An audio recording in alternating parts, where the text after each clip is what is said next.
What's going on, guys? Welcome back to the channel. I'm out here in the shop. I picked up me another heater. I'm going to tell you guys a little bit about it and why I decided to buy another one after all the trouble I had with the first one.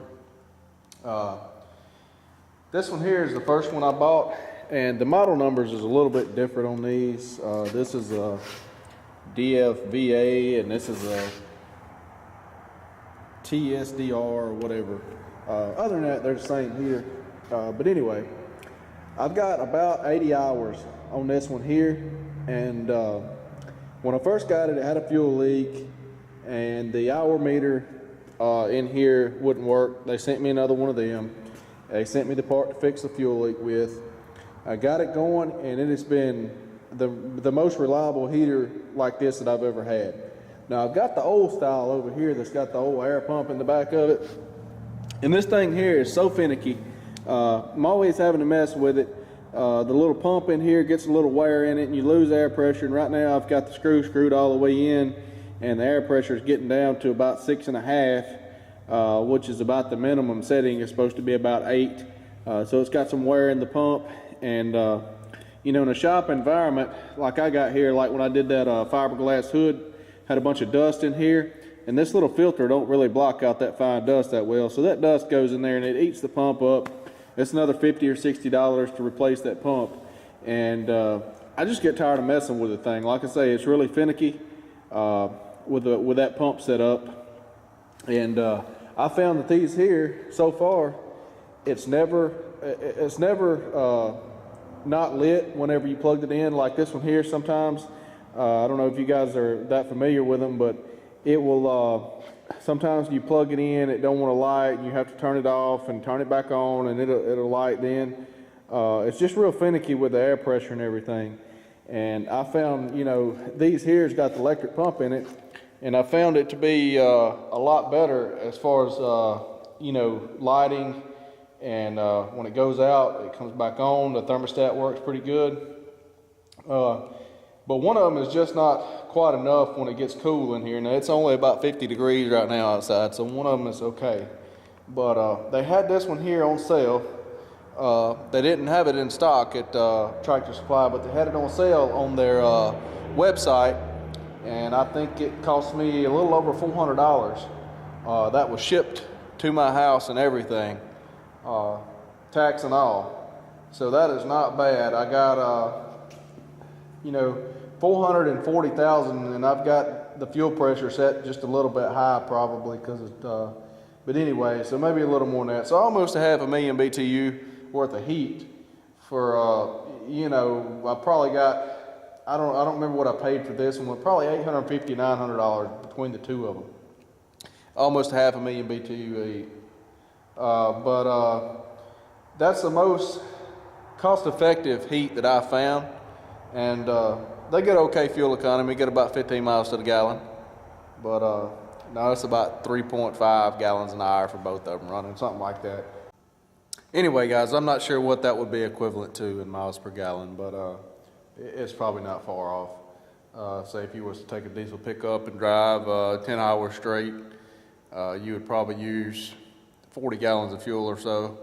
With both of these running 10 hours, you're using 30, 35, something like that. So, I mean, that's a considerable amount of fuel to keep a shop warm, but, you know, if you're only out here one day a week or something, doing a repair or something, and a lot of times both of them's not going to be running all day long. You know, one of them's going to kick off, or you can swap with them and kick the other one off, or whatever. So I figure if I can use, you know, I'm shooting for 150 gallons a month, and diesel around here is about $2.70 a gallon. So if you do the math on 150 gallons a month times 270, you know, $400 roughly. And it's only cold down here in Louisiana about 3 months of the year. So $1,200 a year to keep the shop warm is not bad. You know, on a yearly average, $100 a month, you know, when you divide it out. I looked at some waste oil furnaces and stuff, and they're looking for a big enough one would be about $7,000, and I don't produce enough oil. I probably only produce 50, 60 gallons of oil a year, and that wouldn't be enough oil to actually run the thing, so I'd still wind up having to run diesel in it. And it would be a good way to get rid of the oil. And, you know, I mean, they'll buy this oil from me, but they pay almost nothing for it.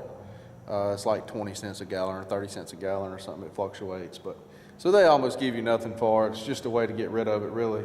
And you know, it would be better used if I could turn it into heat and a waste oil heater, and I may do that one day. But as of right now, this is the cheapest thing, way to heat your shop that I know of. As long as these continue to be, you know, reliable and everything, we'll turn them on here and let you take a look at them. All right, guys, I'm gonna turn this one on first. This is the older one, and it'll show the hours here when it first comes on. It'll show the hours. These are quieter. They call them silent drives. As you can see, they are a lot quieter than you know, the ones with the air pump, because you don't have the air pump noise. But they still do make a considerable amount of noise, especially when you have two of them running. So I'm not sure how good you guys will be able to hear me once I turn them on, but I'm gonna turn this one on. You see it says hour, 80 hours. And it'll show the degrees there. 53 degrees in here.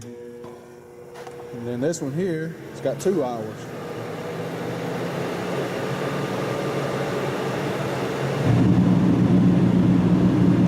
Showing 54.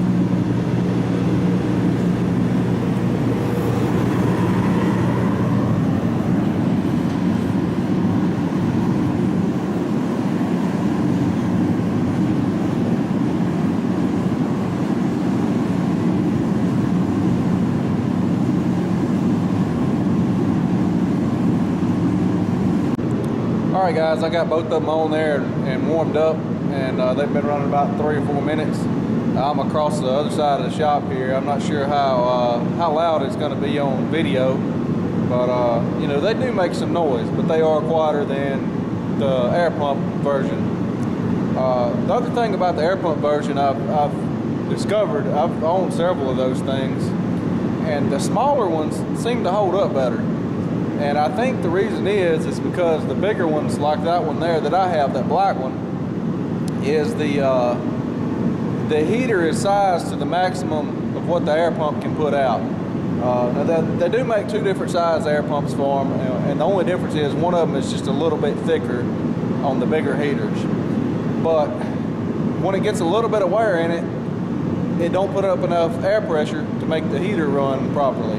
Now on the smaller ones, it seems like they're not affected as much. That the pump still has enough volume to keep the heater running even when it gets some wear in it. It just seems like what I found with the bigger 200,000 units, it just seems like I have more trouble out of them than I had with like the 135s and the 150s and stuff back in the day. So anyway, all that seems to be not an issue with these, because they got electric fuel pumps on these newer ones. And as long as they light like that and run like that, I'm happy with them, you know. So I'll take you up here and get you a little closer shot with them running. This is about as close as you can walk right here. This is about, I would say, 8 foot, 9 foot away from them. This is about as close as you want to be with the heat coming off of those things right there. It's plenty warm. So anyway, like I say, I've had really good luck out of this one now that I got it going. This one here worked good straight out of the box. And here's my only complaint with these heaters. Both of them's got the same problem. And whoever engineered this, I don't know, but it's not the best deal in the world. Now I'm gonna show you right here. It seems like a small thing, but it's a pain in the butt. The fuel cap.